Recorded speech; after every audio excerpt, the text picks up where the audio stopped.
Бисмиллахир-рахманир-рахим. Алхамдулилlah ва салату ва саламу аля расулилlah. Амма бад. Аллах Таала бизге кылган бир жакшылыктарынын бириси адам баласы кийинет. Өзүнө жаккандай, ар кандай кездемелерден кийим кийебиз. Албетте кийинүү дагы адамдын башка жаныбарлардан айырмалап турган бир өзгөчөлүгү болуп саналгандыктан, мына ошол кийим дайыма чындап эле бизди башка жаныбарлардан айырмалап туруучу болушу зарыл. Бул кийинүүнүн дагы өзүнүн этикасы, өзүнүн адеби бар, кийинүүнүн дагы өзүнүн маданияты бар.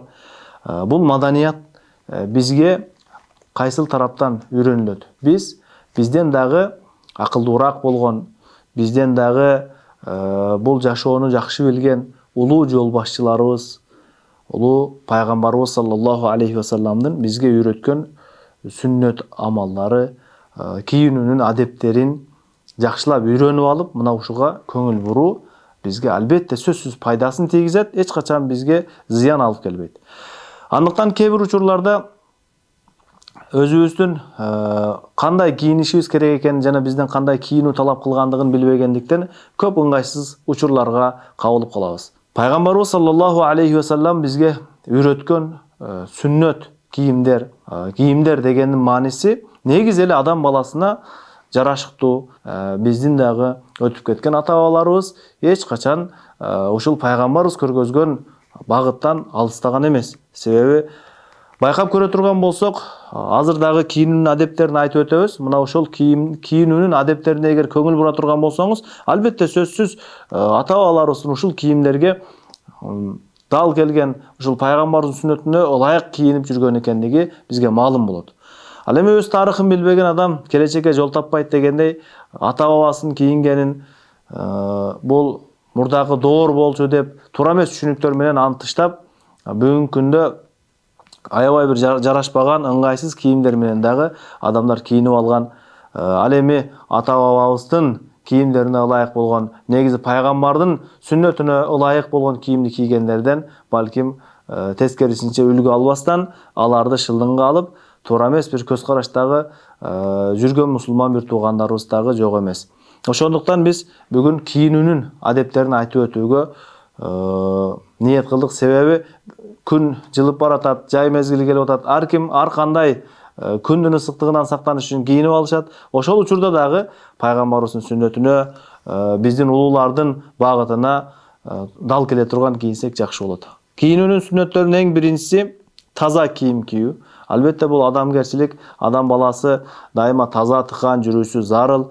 Ошондуктан пайгамбарыбыздын дагы сүннөтү ар дайыма таза кийинүүгө пайгамбарыбыз басым жасайт эле. Ошондой эле Кур'анда дагы Муддассир сүрөсүнүн 4-аятында Аллах Таала айтат: "Аузу биллахи минеш шайтанир раджим ва сиябака фатаххир", жана кийимиңди тазалагын деп. Негизи эле шариатта тазалыкка аябай көңүл бурулган. Андан кийинкиси кийимди Аллахтын берген жакшылыгы деп түшүнүү. Кийим бул бизге Аллах берген жакшылык деген түшүнүктө, ошол сезимде болуу зарыл. Андан кийин кийим кийүүдө өзгөчө эркек кишилерге адеп сүннөттөрү ак кийим кийүү дагы жакшыраак болуп саналат. Себеби бул ак кийим пайгамбарыбыз саллаллаху алейхи ва саллам бир хадисте айтат: "Илбасу мин сиябикумул баяда фа иннаха атхару ва атьяб". Кийимиңерден агын кийгиле, себеби ал таза жана жагымдуу болуп саналат. Андан кийинкиси жаңы кийимди жума күнү кийип баштаса дагы пайгамбарыбыздын сүннөтүнө дагы ылайыктуураак болот. Андан кийин башка диндегилерге окшоп кийинбөө керек. Себеби пайгамбарыбыз саллаллаху алейхи ва саллам бир хадисте айткан: "Лайса минна ман ташаббаха би гайрина", бизден башкаларга окшошкондор, башка коомдорго өзүн окшоткондор булар бизден эмес деп айтышкан. Андан кийинкиси эркектер аялдарга жана аялдар эркектерге окшоп кийинбөө. Эркектер аялдардын кийимин кийүүсү бул тыйылган болуп саналат. Ал эми аялдар болсо эркектердин кийимин кийүүсү бул тыйылган.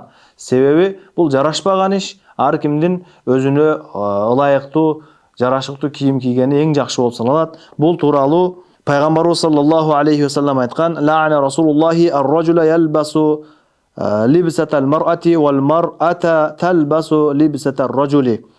Аялдын кийимин кийген эркекти, эркектин кийимин кийип алган аялга Аллах Тааланын элчиси пайгамбарыбыз каргыш айткан деп айтат. Себеби бул негизи эле акылга дагы сыйбаган бул олутсуздук болуп саналат. Андан кийинкиси эркек кишинин бак элеги кызыл ашыктан өйдө болуусу зарыл. Ал эми аял кишинин кийими кызыл ашыктан ылдый болуусу милдет болуп саналат. Мына ушул жерде көңүл бура турган нерсе эркектердин бак электери кызыл ашыктан жогору болуп турганы жакшы. Бирок кызыл ашыктан жогору болуп, тизе менен кызыл ашыктын арасы балтырга чейин шымдын бийик болгондугу дагы бул сүннөткө ылайык болуп саналат. Андан ары тизе ачылганчалык кыска кийим, кыска шымдарды, кыска шорта деп коебуз, ошону кийүү бул шариятка дал келбейт. Себеби эркек кишинин тизеси дагы уяттуу мүчө болуп саналат.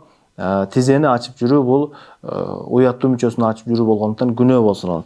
Андан кийинкиси эркек кишиге жибектен кийим кийүү жана алтындан жасалган буюмдарды колдонуу бул уруксат эмес. Эркек киши жибектен жасалган кийимдерди кийүүгө тыюу салынган. Ал эми аялдарга уруксат болуп саналат. Жана алтын буюмдарды колдонуу, алтын шакектер, андан сырткары алтын буюмдарды колдонуу эркек кишиге бул да тыйылган болуп саналат, бирок аялдарга уруксат. Андан кийин кийим кийүүдө оң жак менен башташ керек. Кийим кандай дал келсе ошондой эле кийип кете бербей, пайгамбарыбыздын сүннөтүнө ылайыктуу оң жактан баштап кийилүүсү дагы бул пайгамбарыбыздын сүннөтү.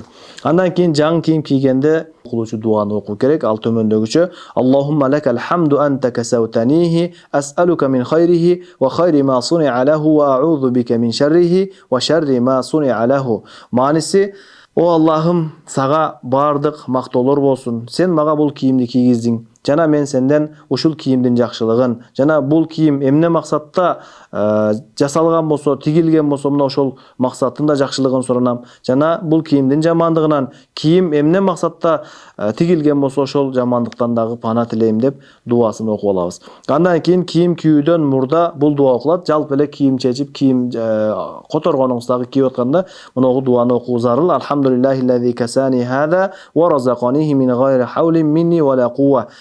Мага бул кийимди менин эч бир аракетимсиз эле ырыскы кылып берген Аллахка мактоо болсун деп Аллахны мактап бул дуаларды окуп алуу бул дагы пайгамбардын сүннөтүнөн. Андан кийинкиси жакасына топчу тигип, топчулуу кийим болгондугу дагы да жакшыраак. Бул дагы хадистерде келген. Андан кийин кийимди чечкенде сол тараптан баштоо, биринчи сол колду чыгаруу, андан соң оң колду. Ошондой эле биринчи сол бутту, андан кийин оң бутту чечебиз. Кийим чечкенде дагы бир дуа бар. Бул дуа: Бисмиллахиллади ла илаха иллаху. Андан башка сыйынууга ылайыктуу зат жок болгон улуу Аллахтын аты менен деп бул дуаны окуп алуу дагы сүннөт болуп саналат. Ал эми бирөөнүн жуулган таза кийим кийип жатканын көргөндө же жаңы кийим кийгенде илбас жадидан ва иш хамидан ва мут шахидан. Жаңы кийим кийиңиз, жакшы жашаңыз, мактап Аллахты жана шейит болуп дүйнөдөн өтүңүз деп жакшы дуаларды пайгамбардын дуасындагы айтып коюу эң жакшы. Ошондуктан кийим кийгенде негизи эле көңүл бура турган нерсе бул пайгамбардын сүннөтүнө ылайыктуу. Мынакей ата бабабыз кийген, өзүбүз ушул чепкендерди кийсек, ак калпагыбыз башыбызда болсо дайыма, ата бабаларыбыздан эч кимди мынакей көрүп жүрөбүз жылаңбаш жүргөнү жок. Албетте ал башында сөзсүз башында баш кийими калпак болот эле. Жада калса калпактын дагы бөлүнүшүндө тарых китептеринде жаштарына чейин үлгүлөрү менен айтылган. Моңолчо жашта мындай калпак кийген, орто жаштан жогору мындай калпак кийген. Ошондуктан бул нерселердин бардыгы мурдатан эле бизде кийимдин этикасы, кийимдин адеби, сүннөтү сакталып келгендигин маалымдайт. Ошондуктан кыска кийинүү, башка бир чет өлкөлүктөргө окшоп кийинүү бул пайгамбарыбыз саллаллаху алейхи вассаламдын сүннөтүнө ылайык болуп саналбайт. Андан сырткары негизи эле элибиздин маданиятына, элибиздин када салтына дагы дал келбейт. Аллах таала бардыгыбызга пайгамбарыбыздын сүннөтүнө ылайык жашоо өткөрүүнү насип кылсын. Ва ахиру дa'wana анил хамдулиллахи rabbil alamin.